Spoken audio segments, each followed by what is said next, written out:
Bakit may mga pagbabago o mga adjustments sa paniniwala ng mga saksi ni Jehovah?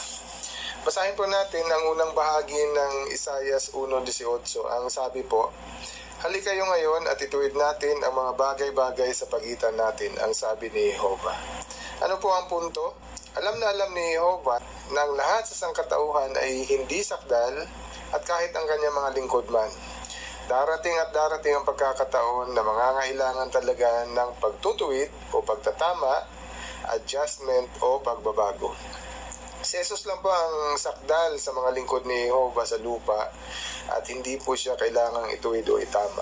Bagaman ang totoo, maaari din naman sana na baguhin ni Jesus ang pag-iisip niya kung yun nga ang kalooban ng kanyang ama para sa kanya. Sinabi niya sa Juan 4:34, "Ang pagkain ko ay ang gawin ang kalooban ng nagsugo sa akin at tapusin ang gawain niya." Pag-isipan po ang ginawang adjustment ng mga apostol ni Jesus mula sa kanilang maling akala. Ano po ang kanilang maling akala? Akala nila na hindi dadana si Jesus ng pagdurusa at kamatayan sa kamay ng mga kaaway, yamang inihula siya ng kasulatan bilang ang Mesyas na magliligtas sa bayan ng Diyos. Basahin po natin ang Mateo 16:21 hanggang 23. Ito po ang sabi, "Mula noon, ipinaliwanag ni Jesus sa mga alagad niya na kailangan niyang magpunta sa Jerusalem at magdusa ng husto sa kamay ng matatandang lalaki at mga punong saserdote at mga eskriba at kailangan siyang patayin at sa ikatlong araw ay buhayin muli." Sa talatang 22, ito po ang sabi, "Dahil dito ay dinala siya ni Pedro sa isang tabi at sinaway, 'Maging mabait ka sa sarili mo, Panginoon. Hindi yan kailanman mangyayari sa iyo.' Pero tinalikuran niya si Pedro at sinabi, 'Diyan ka sa likuran ko, Satanas. Hinahadlangan mo ako sa dapat kong gawin dahil hindi kaisipan ng Diyos ang iniisip mo, kundi kaisipan ng tao.'" Pansinin na hindi kaagad naunawaan ng mga alagad ni Jesus ang magiging kahihinatnan sa kamay ng kanyang mga kaaway na magdudusa daw siya at papatayin. Sinaway pa nga siya ni Pedro, "Maging mabait ka sa sarili mo, Panginoon. Hindi yan kailanman mangyayari sa iyo." Lumalabas na parang may alam pa sila kay Jesus tungkol sa mga magiging pangyayari sa kanya. Pansinin na itinuwid ni Jesus ang maling kaisipan ni Pedro kahit maganda ang intensyon niyang sawayin si Jesus. At siguradong hindi nagustuhan ni Pedro na tawagin siya ni Jesus na Satanas. Pero nagmatigas ba si Pedro at sinalansang ba ni Pedro ang pagtutuwid ni Jesus sa kanya? Ang totoo, mapapatunayang anak nga ni Satanas si Pedro kung hindi binago ni Pedro ang kanyang pag-iisip at iayon ito sa kaisipan ni Jesus. Yan po ang nangyayari sa mga nag-aangking Kristiyano ngayon. Ayaw nilang baguhin ang mga nakasanayang obvious na huwad na turo at tradisyon upang iayon sana sa mga turo ni Jesus may kinalaman sa dalisay na pagsamba. Kaya walang pinagkaiba ang mga relihiyon na ito sa relihiyon ng mga eskriba at pariseyo na tinawag ni Jesus na mga mapagpakunwari. Pero siguradong binago nga ni Pedro at ng kanyang mga kasama ang pangunawa nila at hindi sila natisod sa pagtutuwid ni Jesus sa kanila. Ang totoo sa bahagi ni Pedro, 3 beses pa niyang ipinagkaila si Jesus bago ito namatay. At gayon din naman ang kanyang mga kasama.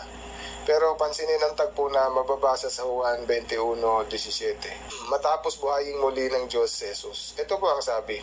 Sa ikatlong pagkakataon, sinabi niya, "Simon na anak ni Juan, mahal mo ba ako?"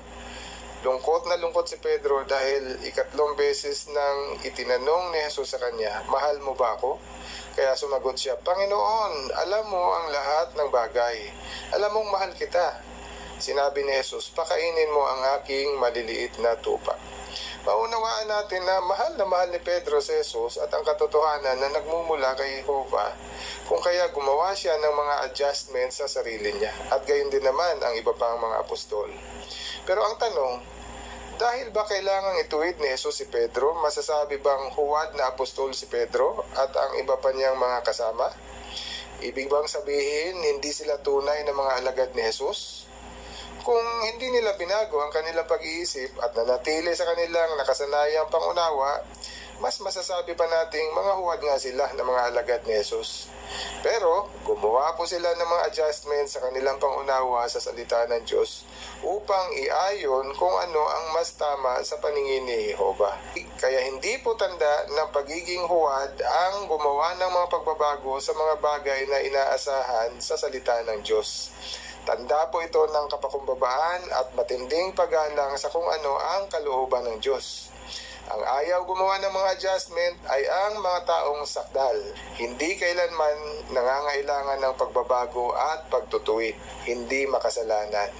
Ano po ang punto? Sinabi ng Diyos sa Isaiah 1:18 na gusto niyang ituwid ang mga bagay-bagay sa kanyang mga lingkod, pero ang napatunayang mga anak ng dyablo, ayun, nagmamatigas sila.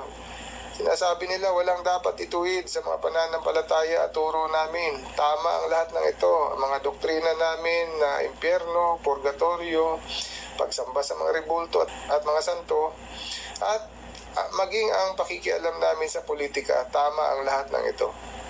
Kaya pala sinabi ng Diyos mismo tungkol sa huwad ng relihiyon ayon sa Apokalipsis 18:5, ang mga kasalanan niya ay nagkapatong-patong na at umabot na sa langit. Kaya inalala ng Diyos ang mga ginawa niyang kawalang katarungan. Pero bakit talaga kailangan ang mga pagbabago o adjustment? Matatandaan sa Mateo 13:37 hanggang 43, ayon sa ilustrasyon ni Jesus tungkol sa panirang damo, ang kaaway na si Satanas sa pamamagitan ng kanyang mga alipores ay naghasik ng panirang damo sa bukid na pag-aari ng anak ng tao. Na ibig sabihin, nagpasok si Satanas sa pamamagitan ng mga paganong apostata ng mga huwad na turo sa loob ng kongregasyon ni Jesus. Kaya masasabing natabunan na ng kadiliman ang buong bukid o ang kongregasyon ng Diyos sa loob ng mahabang yugto ng panahon. Pero pansinin ang sinabi ni Jesus sa talatang 43, ito po ang sabi, sa panahong iyon, ang mga matuwid ay sisikat ng liwanag na gaya ng araw sa kaharian ng kanilang Ama. Maunawaan na may takdang panahon ang bawat pagsikat ng liwanag ng mga matuwid ayon kay Jesus. Ito din po ang sinasabi ng Kawikaan 4:18. Ito po ang sabi, pero ang landas ng matuwid ay gaya ng maningning na liwanag sa umaga na patuloy na lumiliwanag hanggang sa katanghaliang tapat. Malinaw ang mga pagbabago o mga adjustment na nangyayari ngayon sa loob ng bayan ni Jehovah ay katuparan lamang po ng salita ni Jehovah mismo tungkol sa landas ng matuwid. Nang sabi, ang landas ng matuwid ay patuloy na lumiliwanag hanggang sa katanghaliang tapat. Kaya bagamat may mga pagbabago, darating din ang panahon tulad ng katanghaliang tapat, matatapos din ang mga adjustment at pagbabago na ginagawa ng bayan ng Diyos. Sa paggawa ng mga adjustment na ito ng mga saksi ni Jehovah sa kanilang paniniwala, mas natutularan nila ang pinakamabuting halimbawa ni Jehovah mismo ng pagpapasinag ng liwanag sa mga matuwid na sangkatauhan. Si Jehovah na magsisi ang mga taga-Ninive ay binawi niya ang kanyang pasyang puksain ang bayan na ito matapos ang 40 araw. Na magkasala si Adan ay gumawa ng mga adjustment si Jehovah upang mangyari ang kanyang kalooban sa lupa.